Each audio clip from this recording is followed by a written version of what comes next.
welcome to another episode of Homework Workouts. For today's workout, you do not need a bike. Alright, it is time to get ready for the warm-up. The warm-up is going to be very tough for the core. We're going to work the obliques. We're going to work rotation and anti-rotation at the same time with two beautiful movements for very high repetitions. We're going to have Edward and Sonny here to demo for you guys. We're going to start off with a classic floor wipe, and then we add some cross mountain climbers in there. So let's have a look at the two.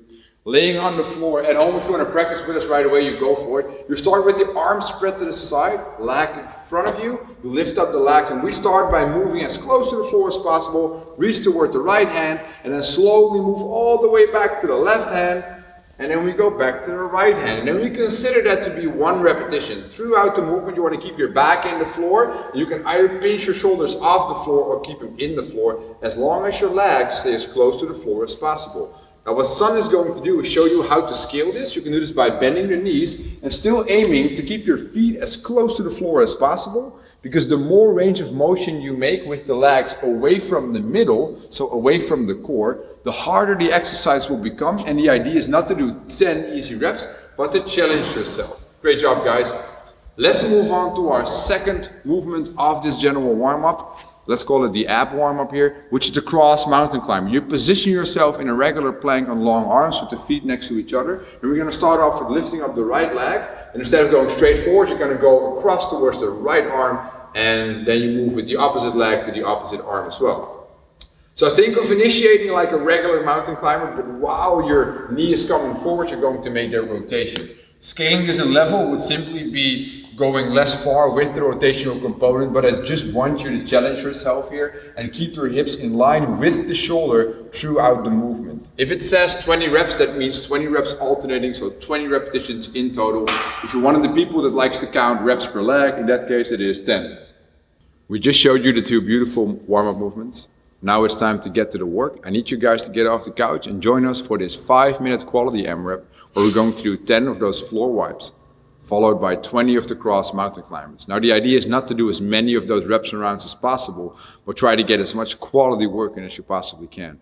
Rest if you need to, and go for very difficult skills that are going to challenge you. Now, Edward and Sana are going to start right with you guys. So I'm going to set my timer. We're going to start off with 10 floor wipes in 3, 2, 1, let's go. So at home, whatever pace you're picking, you want to go with something where you think you're actually going to need a break somewhere, at least during the 10 floor wipes, right? If you feel your legs are getting off the floor more and more over the course of the repetitions, then take a smart break, for example, at 5 reps or at 6 reps, and then finish the rest with the same difficulty of the skill. This looks very good. I like how Edward is looking towards his feet, so at home it might help you to know that you're still very close to the floor by looking at your feet. Sana's using that scaled option here, but she's still going to make it very hard by keeping her feet as close to the floor as possible. You don't want to get those knees to go in front of the hip in the middle portion. You want to make sure that they stay away from the middle as far as you possibly can. And again, braking is always allowed in this quality type of warm-up. The thing with the 10 repetitions is if you go to the left arm first, if you reach the left arm for the second time, only then it's 1 rep. So it's not 1, 2, it is all the way out, all the way back, and then you make 1 repetition. Very good. So I think they're finishing up their last rep here, and then they move on to the cross mountain climbers. Beautifully done, guys. So 20 alternating repetitions of the cross mountain climber, starting off with one leg, moving it to the opposite arm. And instead of just pulling it, I really want you to work rotation from the middle. Very nice. So the obliques will start to burn a bit. This one is way easier than the floor wipe. That's why I specifically put it right after this one. But the line I just said does not make sense at all, because after the mountain climbers we'll go back to the floor wipes, since we're doing this quality AMRAP. Now they're way over a minute in, so probably this will turn into just doing 2 good rounds in here. If you're barely finishing your second round and you have a couple of seconds left on the clock, and you actually want to finish those last couple of cross mountain climbers, you just go for it. Right? Okay, so they just finished up 1 round. It is a 5-minute quality AMRAP. I need you guys to continue on your own speed, and you can always squeeze it another minute. Good luck. Press pause.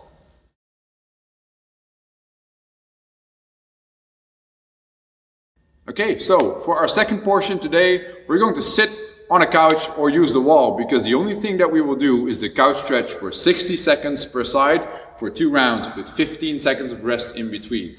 I have Edward here chilling on a chair, Sana here chilling against the wall, and now we're going to get them into the couch stretch. At home, you're going to join us right away, so get off the couch and do exactly the following while looking at the 2 here.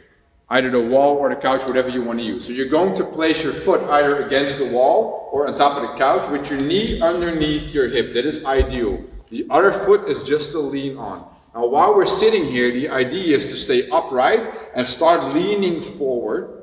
You can make this an active stretch by squeezing your butt every 5 to 10 seconds quickly for 3 to 4 seconds. Hold it firmly and lean back into it and keep doing that back and forth, or just passively hang forward. At home as well, we're going to now start. So in 10 seconds, we start our full minute of the couch stretch. Great way of opening up the hip flexors. And we're on. So we're opening up the hip flexors here because we're doing jumping lunges today. And we did some ab work before, and some people really lit up with the hip flexor when they do ab work during a warm-up. So we try to get those nice and flexible before starting. Also open up the quad a bit if that's nice and tight from the last couple of days that we had of homework workouts. Yep. Keep that knee on top of the ankle, ideally on the front foot, and make sure it's anchored into the heel instead of into the toe. And just try to chill out in here. If you want to do a stretch after today's session, you can do exactly the same one. But then instead of doing active movement, just passively hang in there for a good 2 to 3 minutes on one side and just breathe through the movement. We got, how long is it? 15 seconds left before having 15 seconds to transition to the other leg. 10 more seconds. And we'll get back to this leg again in round number 3. And 3, 2, 1, switch. So that was our right leg. We now move on to the left leg, and then we do another round on each. So good luck and stay mobile.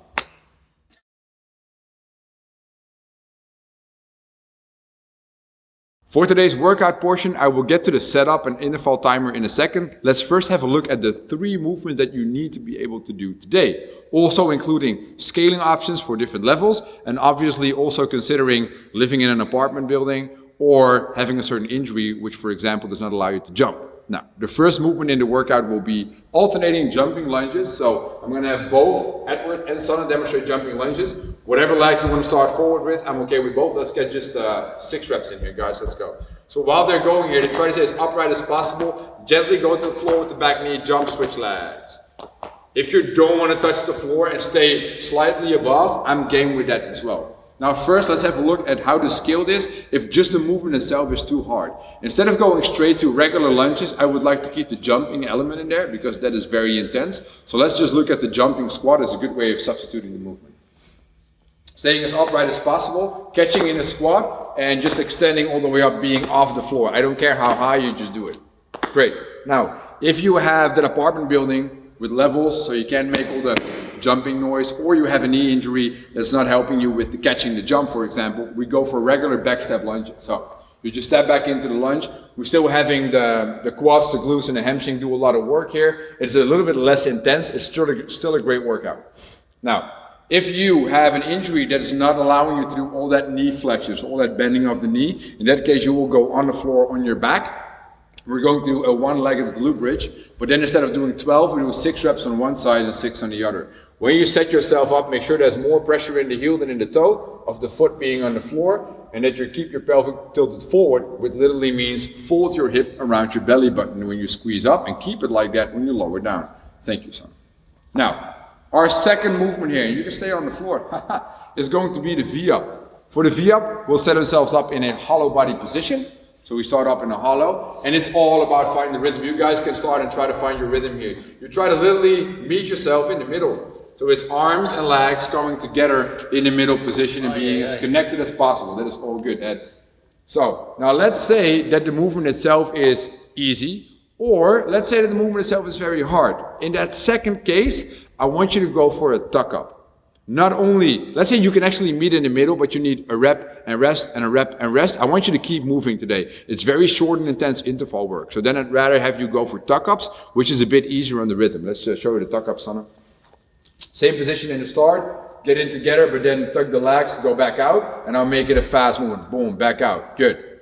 So this is way faster than struggling around with the V-ups. Once you feel like you're gonna fail or you're gonna miss reps or you're gonna have to rest, I want you to switch to the tuck up right away and aim for intensity over the repetition level here, which is a weird line, but you guys know what I'm saying.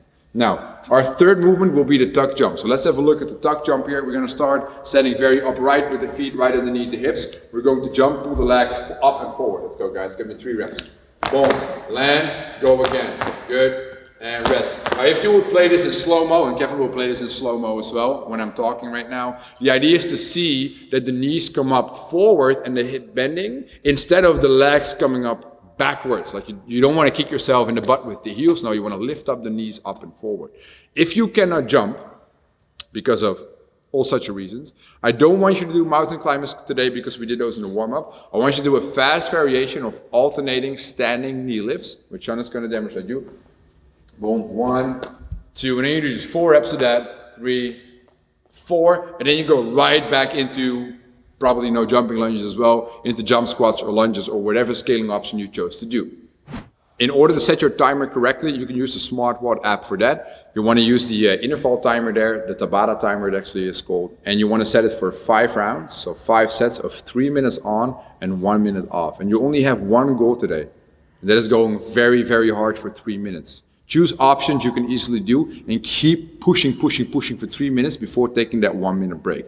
I have the luxury to use the row clock, which is very easy to set, and it is set at 3 minutes right now. I'm going to have Edward and Sonny here, and I'm going to have you guys join in as well on the fun. So we're all going to start off together with this one. The rep scheme was 12 alternating jumping lunges. It was 6 V-ups, and then it was 3 tuck jumps. We start all together in 10 seconds. At home, I need you guys to be ready. Stand up and start with us here in 3, 2, 1.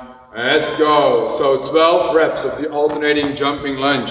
Upon completion of the last rep, you go down immediately and start on 6 beautifully done V-ups. I like that they're both making height as well here in the jumping lunge. That is just adding a level of difficulty there.